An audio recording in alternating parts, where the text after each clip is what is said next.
Daugeliu lietuvių Žalgiris tai ne tik krepšinio komanda ir įspūdingos pergalės, kurias visa šalis stebėdavo prilipusi prie televizorių ekranų.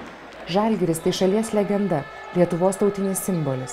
Žalgiris tai ir savotiška kova už Lietuvos laisvę. Juk Žalgirio komanda iki nepriklausomybės net 5 kartus buvo tapusi Tarybų Sąjungos aukso medalio laimėtoja ir ne kartą metė iššūkį tuo metu stipriausiam Tarybų Sąjungos klubui – Maskvos CSKA. Ilgai siektinis rezultatas ir Arvydas Sabonis be abejo simbolis yra. Gal dabartinis jaunimas ir neatsimena, kaip teko visos, matyt, Lietuvos ir valdžios tuometinės pastangų dėka ištraukinėti Arvydą Sabonį iš Centrinio armijos sporto klubo, į kurį, kaip į kariuomenę paimta, aiškiai iš Kauno Žalgirio, pasiėmė Centrinis armijos sporto klubas. Ir vis tik Lietuvos valdžia sugebėjo įtikinti, rado būdus ir Arvydas tapo Žemės ūkio akademijos Kaune studento. Tai irgi tam tikras veiksnys vienijas mūsų visus tuo metu. Griuvus geležiniai uždangai Žalgirio komanda pasitraukė iš Tarybų Sąjungos pirmenybių. Pačią ekipą paliko pergalės skynę lyderiai – Sabonis, Jovaiša, Krapikas, Komičius. Prasidėjo naujas klubo etapas. Šalies krepšinėje irgi prasidėjo permainos. 10 geriausių komandų, tarp kurių buvo ir Kauno Žalgiris, susibūrė į Lietuvos krepšinio lygą. Per 15 LKL sezonų Žalgiris net 12 kartų tapo čempionais. Žalgirio komanda puoselėjo kur kas didesnį tikslą – patekti į Eurolygą, kurioje žaidžia stipriausi Europos klubai. Įgyvendinti svajonę pavyko, o 1999 metais Žalgiris tapo ir Eurolygos nugalėtojais. Todėl, kai šių metų pradžioje dėl finansinių sunkumų Žalgiriui kilo grėsmė prarasti Eurolygos A klasės licenciją, komandai tai buvo baisiau už bet kokį pralaimėjimą. Buvo aišku, kad klubui gavus Eurolygos A klasės licenciją, ją reikia išsaugoti. Tai faktas pats ryškiausias. Ir tai yra pagrindas išsaugoti komandą, išsaugoti vardą. Vardą, kurį žino ne tik visa Lietuva, bet žino visas pasaulis. Ir vardas, kuris mūsų nepriklausomybės išvakarėse aušroje akivaizdžiai vienijo, akivaizdžiai palaikė tą dvasią ir kėlė žmonės, telkė juos.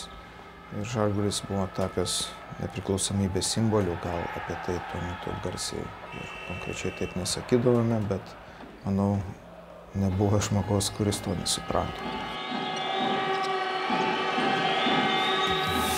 Lietuvos persitvarkymo sąjūdžio iniciatyvinės grupės klubas ir jo pirmininkas Zigmas Vaišvila neliko abejingi, išgirdę apie Žalgirio klubą užklupusias finansinės bėdas. Sąjūdžio klubo pirmininkas susitiko su Žalgirio vadovybe ir komandos kapitonu Pauliumi Jankūnu. Buvo tariamasi, kaip padėti legendiniai komandai bent jau užbaigti sezoną. Šis susitikimas įkvėpė vilties komandos kapitonui, kad Žalgirio komanda išliks.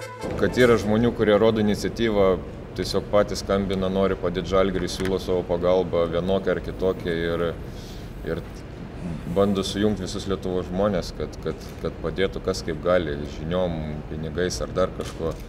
Taip kad manau, kad visiems bendrai būtų galima ir išeiti iš šitos situacijos.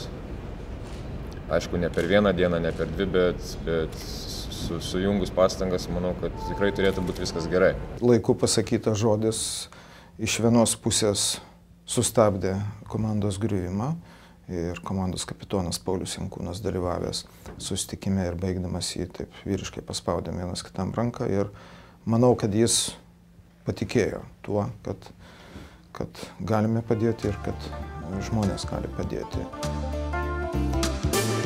Žalgirio vadovybės ir Sąjūdžio klubo pirmininko Zigmo Vaišvilo susitikimas sulaukė milžiniško atgarsio visuomenėje ir daugelį paskatino prisidėti prie paramos Žalgiriui akcijos. Klubo rėmėjų tapo Respublikos leidinių grupė. Žalgirio gerbėjai labai aktyviai ėmė pirkti klubo išleistus paramos sertifikatus.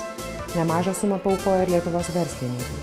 O Sąjūdžio klubas, kaip ir buvo žadėjęs, ėmė telkti visuomenę ir ieškojo galimybės, kaip kiekvienas galėtų paremti Žalgirį.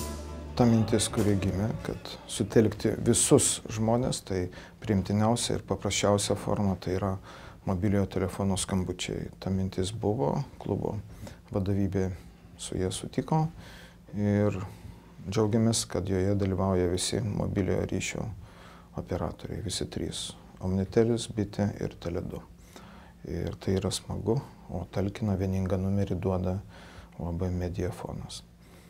Tai yra veiksnys telkiantis visą visuomenę. Ir sociologiniai tyrimai rodo, kad Žalgirio vardą žmonės ir šiuo metu Lietuvoje supranta ne tik kaip Kauno klubo, o kaip Lietuvos simbolį.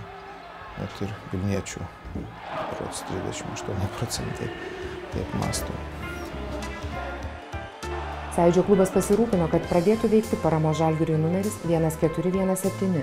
Ir dabar kiekvienas paskambinęs ar išsiuntęs trumpąją žinutę numeriu 1417 gali paremti legendinę komandą 5 litų suma.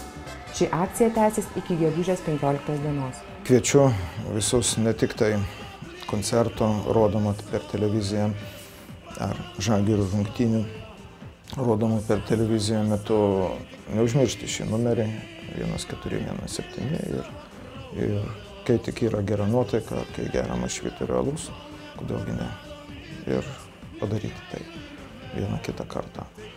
Ir kol kas akcija tęsiasi iki kovo 31 dienos, tačiau pagal susitarimą pasirašytą klubo ir Žalgirio klubo, mūsų klubo ir Žalgirio klubo, akcija turi vykti iki gegužės 15 dienos. Taip kad būkime drauge visi.